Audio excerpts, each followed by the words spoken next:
नमस्कार। सहाना के बहुत सुंदर सा प्यारा सा गीत लेके आगे नीचे देखी जा बताइए कैसन बा।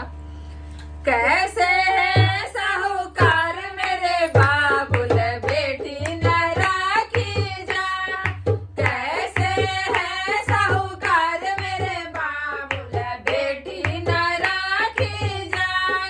सोने का कंगन बनवाए दिए बाबुल, सोने का कंगन बनवाए दिए बाबुल, उसमें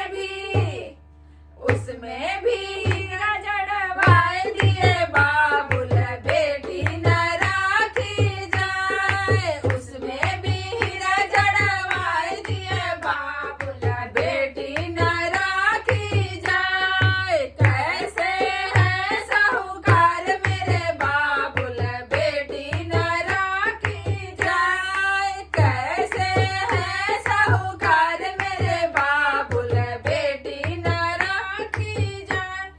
सोने का अंगूठी बनवाए दिए बाबुल, सोने का अंगूठी बनवाए दिए बाबुल, उसमें भी हीरा जड़वाए दिए बाबुल बेटी न राखी जाए, उसमें भी हीरा जड़वाए दिए बाबुल बेटी न राखी जाए। सोने है साहूकार मेरे बाबुल बेटी न राखी जाए, कैसे है साहूकार मेरे बाबुल बेटी न राखी जाए। लहंगा व चुनरी बनाए दिए बाबुल, लहंगा व चुनरी बनवाए दिए बाबुल, उसमें भी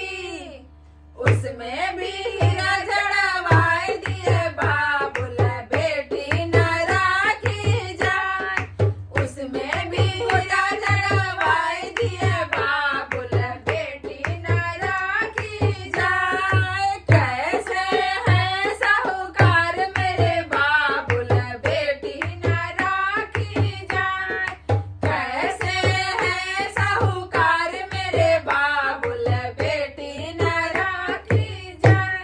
धन्यवाद। देखी जा, बेटी के हीरा मोती से लाद दियाला, इतना सामान बेटी के दियाला, लेकिन कहा जाला कि कोई भी बाप अपने बेटी के अपना घरे नहीं खे रख सकत, भले कितनो दे दे। सब चीज दे के उनका के विदा कर दे।